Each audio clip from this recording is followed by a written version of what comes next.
Tayo po ay nasa ika-13 bahagi ng ating pag-aaral dito po sa Aklat ng Colossus. At supposed to be po ang speaker natin ngayon si Man, kaya lang meron siyang sakit, kaya ako mag-take over.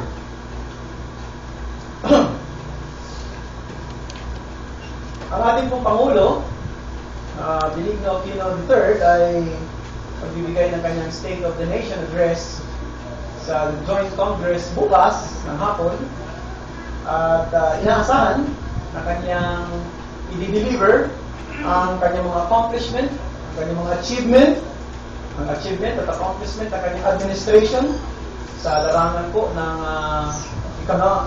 pangkabuhayan at gayon din sa kanyang kampanya laban sa tinatawag na katiwalian. Now, most probably, he will mention the success of impeachment case against CJ Corona. Pero as we normally observe sa mga SONA na nangyayari, ito ay sinasalubong o sinasabayan ng mga protesta, ng mga rally mula sa mga militante, grupo at sa iba't ibang sektor ng ating pong pamahalaan, ng ating bayan. May mga nagpo-protesta na para bang sanay na sila dyan sa ginagawa nila, no? Used na sila. Every time na mayroong sola, dyan sila. So parang ito yung mga tao na trabaho na talaga nila yan. Magprotesta at magpahayag ng kanilang pagsagsala sa ating pamahalaan.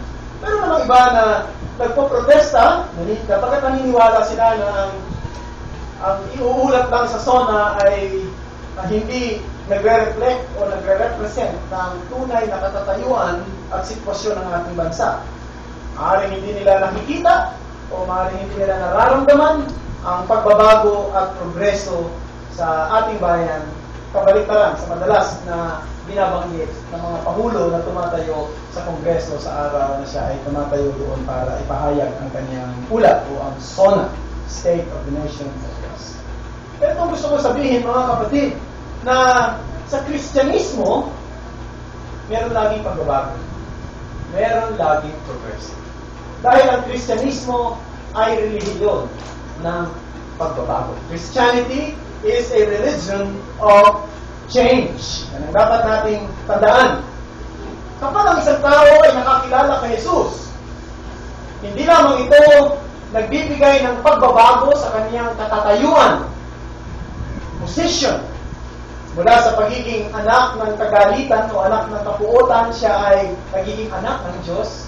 Hindi lamang ito nagbibigay o nagdudulot ng pagbabago sa kanyang kahihinatnan o destination mula sa daan patungo sa kapahamakan, ngayon patungo sa kalwalhatian o buhay na walang hanggan. Pero ang pagkakilala kay Jesus ay nagdudulot ng pagbabago mismo ng kanyang buhay.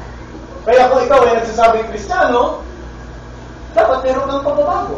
There must be change. Merong bagong buhay na nakikita sa iyo. At yan ang siyang trust nitong sulat ni Pablo sa mga taga-Colosas. Sa practical section ng sulat ni Pablo, kanyang sinimulan itong i-apply.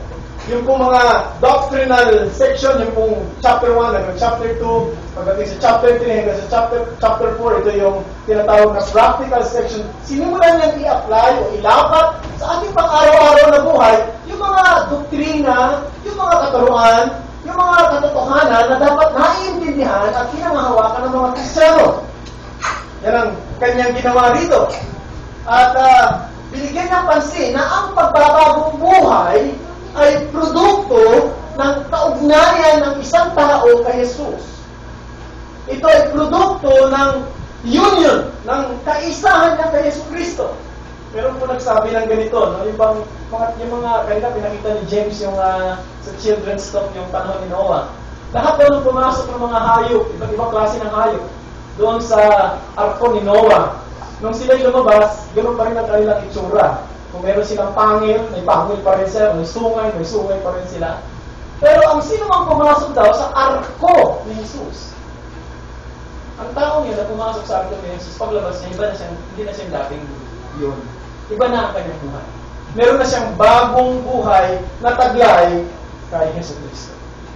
And therefore, ang isang tunay na Kristiyano ay dapat handa siyang makipaglaban handa siyang sumupil, handa niyang patayin ang kasalanan na naririto pa sa kanyang puso. Yan ang ating pinag-aralan noong nakaraang linggo, chapter 3, verses 5 to 11.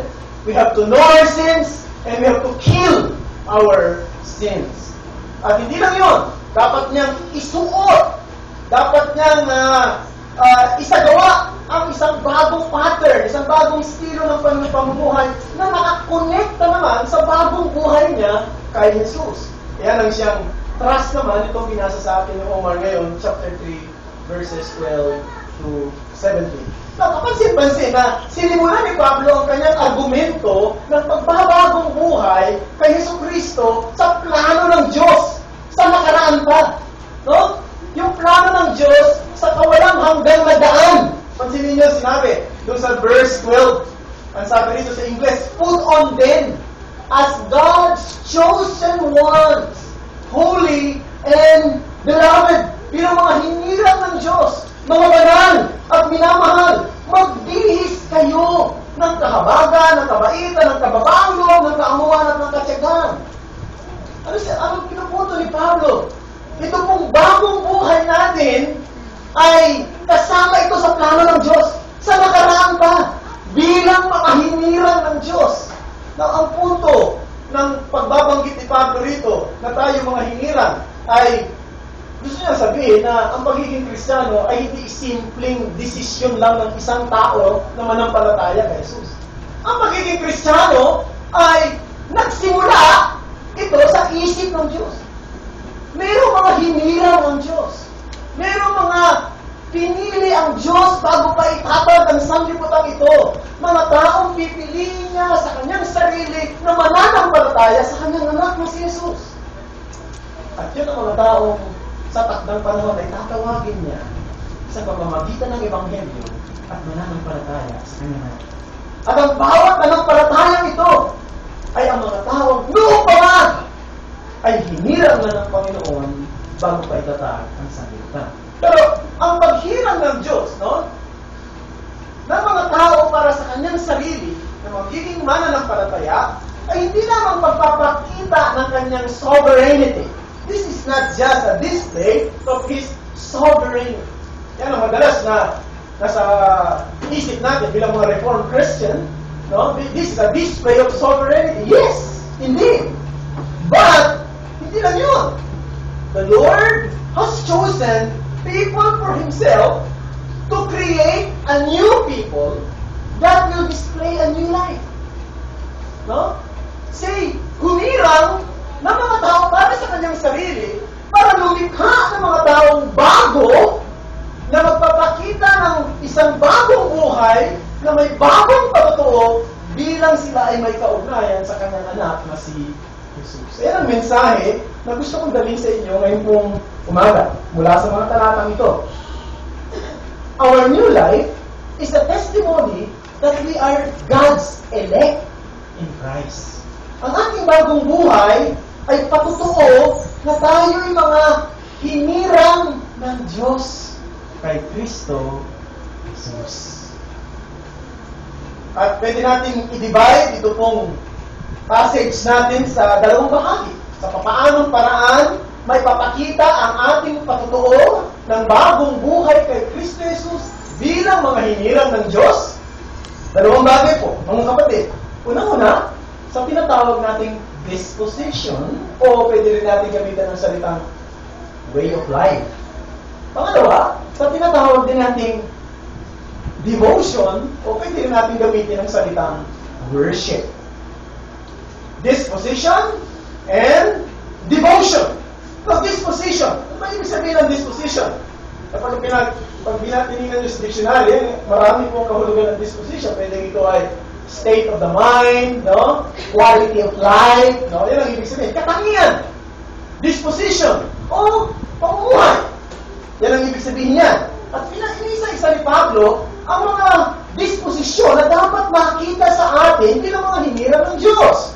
Sabi niya, bilang mga hinirang ng Diyos, verse 12, mga banal at minamahal, magbihis kayo, unang-una, ng kahabagan at ng kabaitan. Kahabagan at kabaitan. kabaitan, compassion and kindness.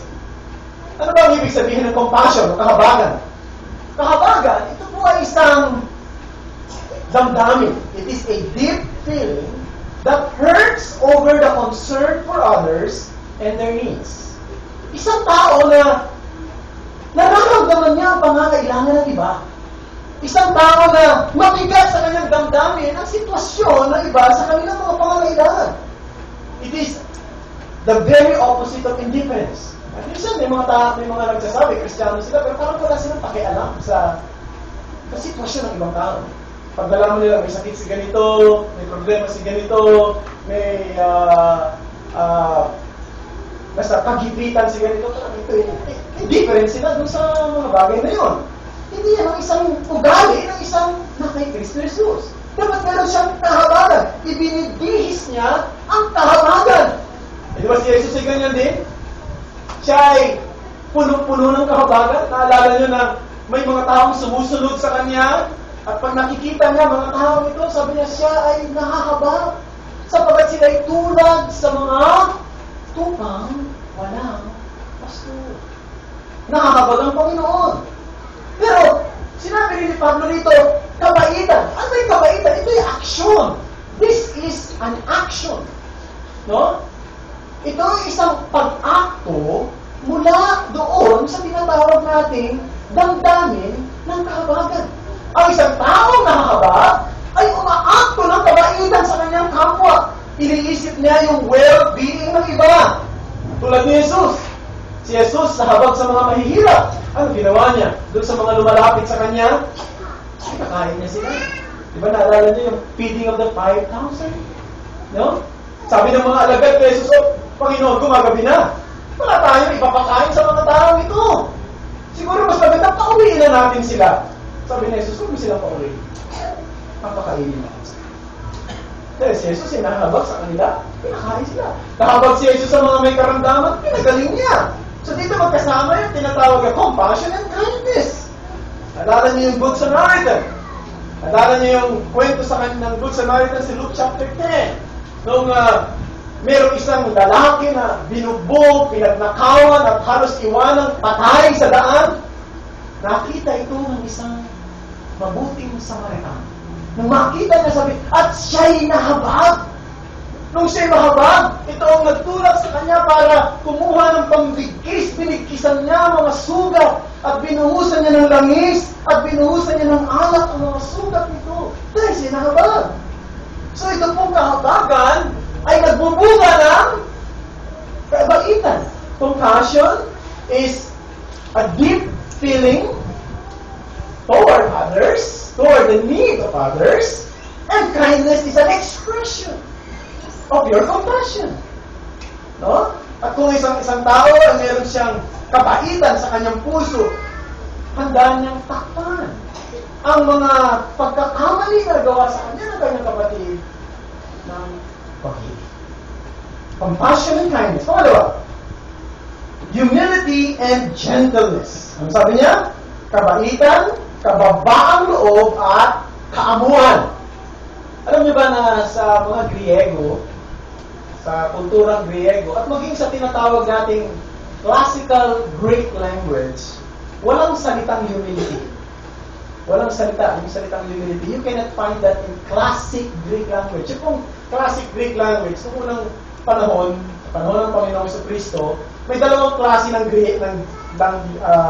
Griego. Yung tinatawag na classic and koine. Yung classic, yun yung ginagamit ng mga medyo matalinong tao, marurunong na tao, mga may pinag-aralan, classical Greek ang kanilang ginagamit. Pero yung koine, ito yung ginagamit ng mga pangkaraniwang tao. In fact, ang New Testament is written in Greek. Koine Greek. Sa isang pangkaraniwang lingwaheng Griego. Hindi mo makikita yan sa salitang humility sa classical Greek, sa kulturang Griego. Alam niyo kung bakit? Hindi sila naniniwala sa humility. Yung salitang gentleness, makikita yan sa na yan ay may katumbas sa salita sa Griego, pero ang tingin nila sa isang taong gentle ay weak, mahina.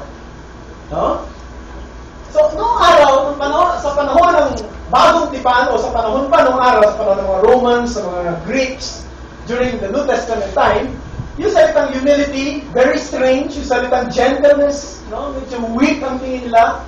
Yung mga bagay na yan. And here comes the Lord Jesus Christ. A counterculture person. Dinala niya ang isang katangian. Sinabi niya sa mga tao, inanyayahan niya ang mga tao. Matthew 11:28-29, sabi na, lumapit kayo sa akin. Kayo mga napapagal at nabibigat ang lubha. Bibigyan ko kayo ng kapahingahan. Pasanin ninyo ang aking pamato. Matuto kayo sa akin, sapagkat ako ay maamo at may mapagpakumbabang puso. For I am meek and lowly in heart. Ang pagpapakababa at kaamuan ay isang disposisyon na hindi hinahanap ang karangalan at papuri at ang pagkilala sa maging sa mga ginagawa niya mabuti. Alang-alang sa iba at alang-alang, most especially, sa interes ng kahayaan ng Diyos. Parang mahirap pong tanggapin yung salitang mayabang na Kristyano. Diba? O yung sinasabi ng iba na proud Calvinist. Parang hindi tama yan. Pero may narinig akong kwento patungkol sa isang pastor. Ewan ko ba, sa kanilang denomination, tumanggap siya ng tinatawag na medalya. Dahil siya ang the most humble pastor in their denomination. So, he received a medal. Ewan ko ba kung may bakit na ganyan klase ng medalya sa kanilang denomination. Pero after 2 weeks, tinanggal din sa kanya yung medalya. Dahil lagi niyang ini-insist na isuot yung medalya niya every time na siya ay nasa publiko. Medyo contradiction. Isang tunay na binago ni Jesus ay mayroong isang pusong mapagpakumbaba at mayroong isang kaamuan. At mayroong pusong puno ng kaamuan. Pangatlo, patience and perseverance or forbearance. Pagtitiis at pagtsatsaga. Ito po ay opposite ng tinatawag sa English na resentment at revenge. Yan po ang opposite niyan. Ang isang tao na meron pong pagtsatsaga, pagtitiis, ito isang tao na walang hinagtis at paghihiganti sa kanyang puso. Ito, napakahalagang i-apply natin ito sa ating bilang mga Kristiyano sa iglesia ito. Dahil sigurado, hindi naman tayo makaperfecto. May mga bagay na dapat tayong pagtiisan, may mga bagay na dapat tayong pagtsagaan sa isa't isa. Now, hindi ibig sabihin, hindi tayo dapat nagagalit. I don't mean that we should not get angry at any reason. Of course. Of course not. Dapat tayong mamuhi sa kasamaan. Dapat tayong mamuhi sa masamang sistema. Dapat tayong maggalit sa mga maling aral. Pero hindi natin kailanman dapat hangarin yung makapanakit ng ating kapwa. Hindi natin dapat hangarin na makipag-away. Now, alam nyo, kapag ikaw ay sumusunod sa Panginoong Hesus, kapag ikaw ay nagtuturo ng katotohanan, lumilikha ka rin ng kaaway. Totoo yan. Pero kailanman, hindi mo intensyon lumikha ng kaaway. Hindi yan ang intensyon mo. Gusto kong magturo ng katotohanan na magkaroon ako ng mga kaaway. Hindi. Gusto kong sumunod kay Jesus kasi gusto ko ng mga kalaban. Hindi mo dapat hindi ganun ang damdamin ng isang tao. Ang pagsunod kay Jesus, yan ay nagbubunga rin ng pagkakaroon ng kaaway. Ang pagtuturo ng katotohanan, nagbubunga rin yan ng pagkakaroon ng mga kagali. Pero hindi yan ang ating motibo. Gusto natin na ng kapayapaan sa isa't isa. Diba? Sinabi ni Pablo yan. Diba? If at all possible, live peaceably with all men. Ayan ang sinabi rin dito ni Pablo sa talatang 15 na dapat daw ay mayroong kapayapaan sa ating mga puso na maghari sa inyong puso ang kapayapaan ni Kristo Jesus. Okay? So, anong punto niya? Dapat marunong tayo magpaliwanag ng ating side in the best that we could. Dapat nating paalalahanan yung mga tao na they are living contrary to their calling. But we should be willing to accept anybody who is willing to learn, who is willing to change. Dapat palawakin natin ang ating unawa sa mga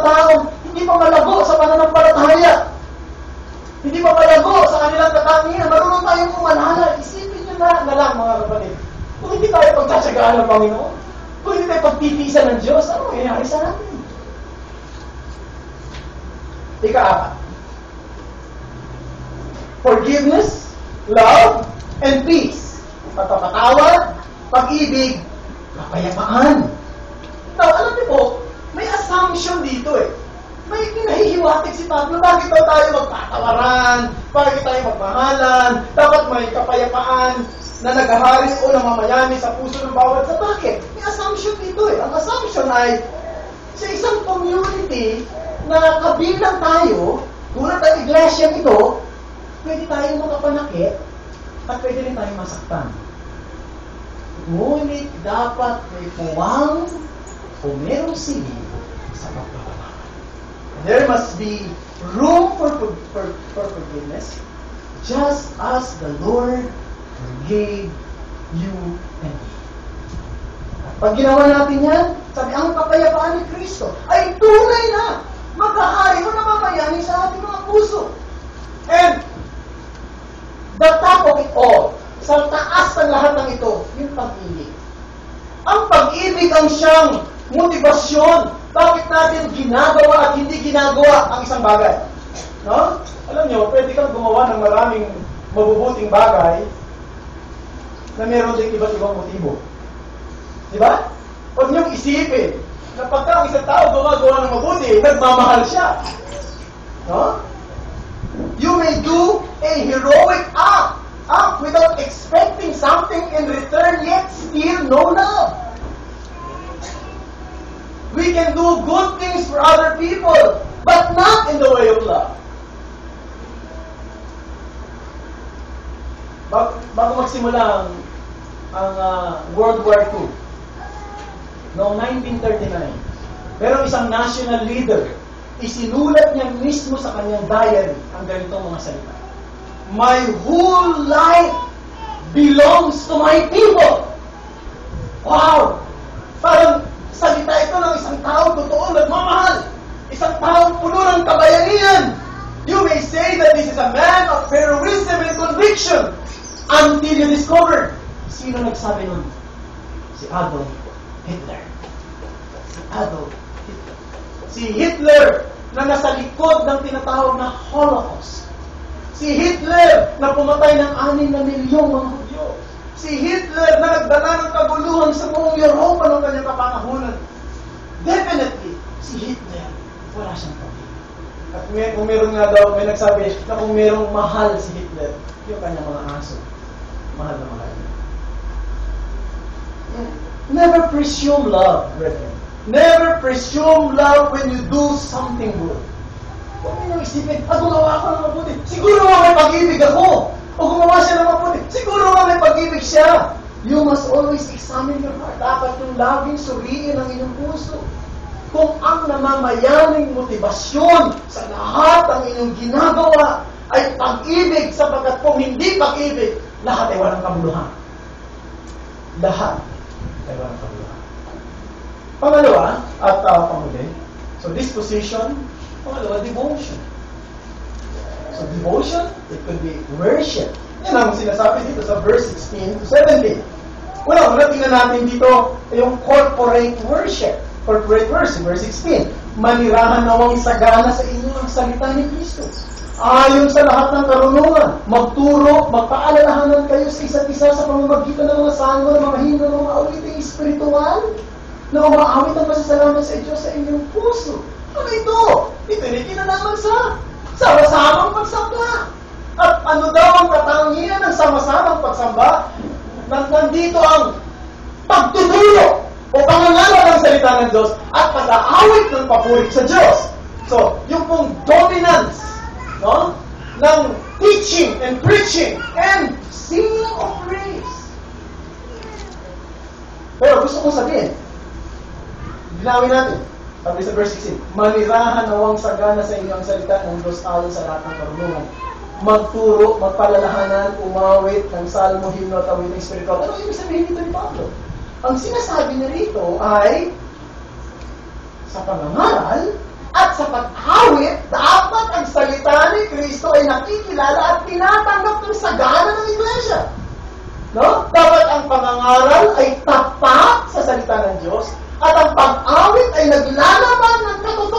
ang salita ng Diyos. Alam niyo, maraming mga kanta ngayon na inaawit sa mga iglesia. Ang gaganda ng tono. Pero walang laman na binibigay galing sa salita ng Diyos. Sa mahalaga na dapat tingnan. Kaya nga dito sa atin, sinusuri natin yung ating inaawit. Ito ba ay nagre-represent ng katotohanan ng salita ng Diyos? Naglalaman ng mga katotohanan galing sa kanyang salita? Uy, magaganda lang ang tono. No? O mga nakakakilabot lamang mga melody. Pero walang katotohanan galing sa salita ng Diyos. Dapat nating suriin. Sabi ni Pablo, I will sing in the Spirit, but I will also sing with understanding. 1 Corinthians chapter 14 and verse 14. So, sa tuwing tayo nagkakatipan bilang isang iglesia, no? Binabasa natin ang salita ng Diyos, inaawit natin ang salita ng Diyos, nananalangin tayo ayon sa salita ng Diyos, at nakikinig tayo ng pangangaral galing sa salita ng Diyos. Meron ba kayong hangarin o pananabik na tumanggap ng salita ng Diyos? Tulad na sinabi sa ng psalmist, yan ang aming devotion kagabi, ng ating pamilya. Psalms 119 verse 20. Ang sabi doon, my soul is longing for your rules at all times. Sabi niyo, kung nananabi ka talaga sa salita ng Diyos, eh hindi mo pinababayaan ang pagkakatipon. Diba? Kung talaga nananabi ka sa salita ng Diyos, hindi hadda ang maliliit na bagay para hindi ka dumalo sa pagsamba. No? Kung nananabi ka sa salita ng Diyos, you will try your best as much as you could to be in the place where the Word of God is being preached. Pero hindi lang po corporate worship ang binanggit dito ni Pablo, kundi tinatawag na everyday worship. Yun yung verse 17. At anumang inyong ginagawa sa salita o sa gawa, gawin ninyong lahat sa pangalan ng Panginoong Hesus na nagpapasalamat kayo sa Diyos Ama sa pamamagitan niya. Ito ang totoong espiritual na pagsamba ng isang Kristiyano. Hindi nakalimita sa araw ng linggo. Hindi nakalimita sa isang lugar na kung saan nakikipagkatipon siya sa mga tao ng Diyos. Kundi ito'y isang dedikasyon. Pag-aalay ng lahat sa Kanya. Ang Kanyang lakas, ang Kanyang pagsisikap, ang Kanyang kaisipan o katalinuhan, o ang salita niya, ang tinatangkilik niya sa buhay. Lahat sa lahat ng panahon ay gagamitin niya para sa kaluwalhatian ng Diyos. Kaya alam niyo lahat tayo, may kanya-kanyang passion at interest. Diba? Sa buhay. Ewan ko sa inyo. Pero ako, may mga passion ako, may mga interest ako na sa sarili ko. Di ba, mahilig sa sports, sa politics, di ba, mahilig sa ba? Sa mga telenovela, ewan ko kung magandang passion yan. Kahit ano ba yung passion mo, kahit ano ba yung interest mo, kung ikaw ay Kristiyano, dapat ang namamayaning motibo ay ginagawa mo ang lahat para sa Panginoon. Ibig sabihin, kung ikaw ay Kristiyanong magulang, kung ikaw ay isang Kristiyanong kabataan, kung ikaw ay Kristiyanong empleyado, kung ikaw ay Kristiyanong guro, kung ikaw ay Kristiyanong factory worker, kung ikaw ay Kristiyanong negosyante, estudyante, lahat ng bagay ginagawa mo bilang patutuo ng iyong relasyon kay Jesus. No? Ginagawa mo ang lahat para sa interest ng karya ng Diyos. Yan ang spiritual worship. Tanong ko sa inyo, meron ba kayong ganitong klase ng buhay? Meron ba kayong buhay na pwede natin sabihin sa English na top above the rest? Sa larangan ng disposisyon at devotion. Hanggang ba ninyo na ibigay ang kalwalatian sa Diyos sa anumang involvement na naroon kayo? Kung ang honest na sagot ay wala. Kung ang honest na sagot ay wala akong interest, ang susunod, ang sagot ko naman dyan, mga kapatid, ito, mga kaibigan. Baka wala ka pa kay Kristo. Maybe you are not yet in Christ. Hindi pa siya ang naghahari sa buhay. Baka hindi ka pa nakakapasok sa arko ni Jesus. Ano hinihintay mo? Ano hinihintay mo? Tumakbo ka na ngayon. sa harap ni Jesus. Ito tandaan mo, hindi ka makasusumpong ng kapayapaan. Sa lahat ng involvement mo, kahit saan ka pumunta, hindi ka makasusumpong ng tunay na kasiyahan. Kahit sa mga kaibigan mo, kahit sa anumang mga entertainment na pupuntahan mo, kahit sa anumang bagay, kahit sa trabaho, kahit sa negosyo, o kahit sa pamilya mo, hanggat hindi mo nasusumpungan ang kapayapaan. Sinabi ni St. Augustine, I am restless until I find rest in Him. Manalangin.